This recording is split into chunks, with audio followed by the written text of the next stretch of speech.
What's up, everybody? I'm Tucker, and today we're going to be talking about Interstellar. It's a new Christopher Nolan movie. If you haven't seen it, I did yesterday. It's on 35mm film. It was pretty cool.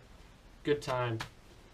I figured since the vast majority of you probably haven't seen it yet because it doesn't open everywhere until Friday. There's just a few theaters that started Wednesday, I guess a couple Tuesday as well. But since I went to one of the early showings, I thought I'd kind of talk about it a bit, let you know what I thought. It'll be spoiler free, don't worry. I don't want to ruin it for you. Nolan has done a really good job of keeping the vast majority of it sort of under wraps. So I don't want to undo the hard work he's done to keep it secret by just telling you. So I won't really get into too much detail on a lot of the plot stuff. For those of you who don't know who Christopher Nolan is, he was the guy who made the most recent Batman films, Batman Begins, Dark Knight, and Dark Knight Rises.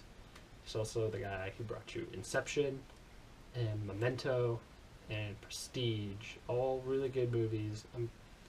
You're bound to have seen at least one of them. Dark Knight made like $1 billion, so it was very unlikely you haven't seen any of his films. That's his stuff. Personally, I'm a big fan. I think he does a real good job, and his movies are always really interesting. So Interstellar is about this guy, played by Matthew McConaughey, who is sent out into space to find a new home for people, the human people, because they're not doing so hot right now on Earth. He's got 2 kids, so he wants to, make sure there's a future for his kids. So he's like, I'm going to go do it. I'm going to go find a new home for my children and my children's children. There's obviously a lot more to the plot than that, but that's just kind of a very basic synopsis of kind of what goes down. Like I said, I don't want to get too into it. I feel it's a better movie going in not knowing a lot, because things just kind of flow out. It just feels right to not talk about it. It's a pretty long movie. It's about 2 hours and 49 minutes, I believe, something around there. Close to 3 hours. So make sure you go to the bathroom before you go into the theater. But definitely worth it. I did not regret the time that I spent in that theater with the movie. It's very well done. It looks great. It's very pretty. A lot of the space stuff that happens, they did a really good job there. The actors all do a great job as well. McConaughey, Anne Hathaway plays a pretty prominent role. His kids do a good job. There was one surprise actor whom I did not know was in this movie. I don't know if it was public knowledge that they were in it. So seeing them in it was kind of cool. Going in not knowing they were in it and then having them show up. It's kind of interesting. I liked that. It's always cool when a prominent actor is in a movie and you don't know it till you go see it. Especially because it's not really a common thing to happen. Because most of the time, if someone really famous is in a movie, everyone knows because it's a big deal. But they get a good job there. That was a fun kind of surprise. As expected of a Nolan film, the plot is really interesting, and I thought it was quite well done. Not as messy with your brain as Inception was, and not as whacked out, confusing for some people as Memento was, but it's still a really interesting story, and I thought worked well with everything else that was going on. A common thing for a lot of Nolan movies is that he'll use some of the same actors in a few different movies. Like if he thought they did a really good job in one, show up in another movie. Like Christian Bale was in Prestige before he was in the Batman ones with him. Michael Caine is in this movie, and he was in all 3 Batmans as Alfred. He was also in Inception, so he's been there a lot. Anne Hathaway was in Dark Knight Rises. She's in this now.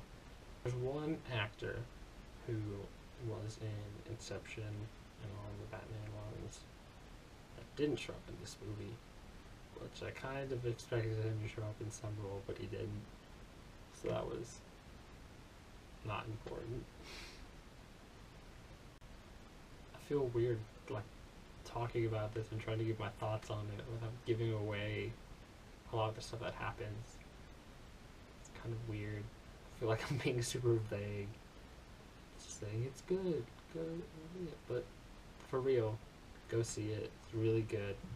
I enjoyed it quite a bit. My friend and I went. He liked it too. Go see it this weekend. Get your friends, get your family, your significant other. I don't care. Go see it. You'll enjoy it. If you like sci-fi movies, if you like any other Nolan movies, if you just like really cool movies, just go see it. Just do it. That's all I'm trying to tell you. See this movie. It's a good movie. You'll be happy. I think ranking it with some of Nolan's other work, I think I'd tie it for third with Memento, I believe. In my mind, Dark Knight is number one, because it's just a really good movie, and also Batman. Then Inception I thought was really good. I like that one a lot. And then Memento, Interstellar are kind of tied for me, I think. I haven't seen Prestige in a long time, so that's not as fresh in my mind. So maybe it would get shifted. There's one or two of other movies of his that I haven't seen. From what I've seen, like third-ish. So, there's that. But it's a good movie. That's the main point I'm trying to get across here. It's good. Yeah. McConaughey's character was pretty cool. I liked him. I really also liked one of the characters, Tars. He was cool. I was a fan. I liked them both. I thought they were fun. I think I liked everyone more or less. There wasn't anyone that I hated or anything. So, that doesn't really matter. But something I could say without spoiling it.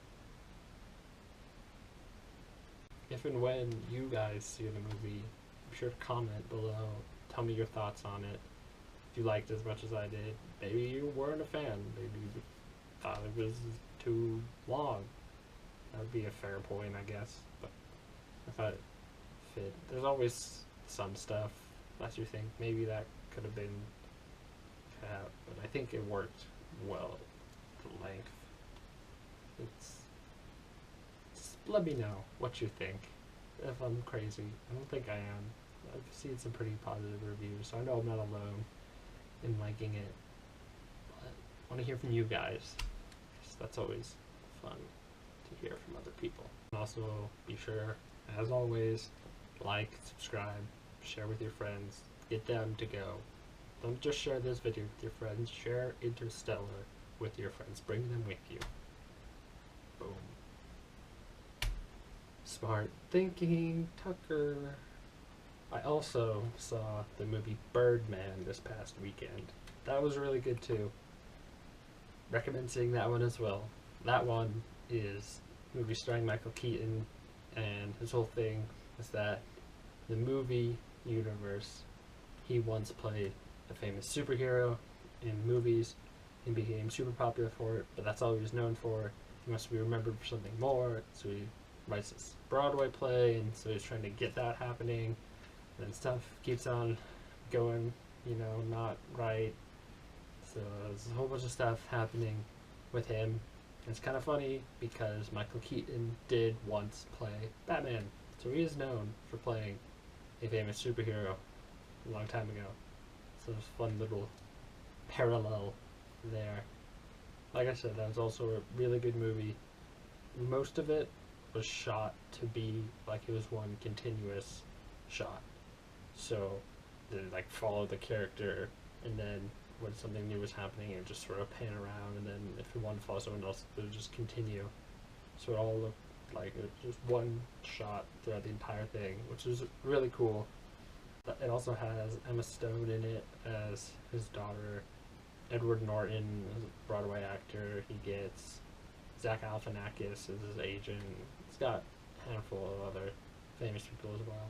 So see that too, if you can. That one's more of an indie film, so it won't be at as many theaters as you can. But see it too. So that's your to-do list. Interstellar. Birdman. Both. Really good. would recommend. That's it. Go see the movie. Come back next week. Bring your friends. Have a good time. Be happy. Have fun. Yeah.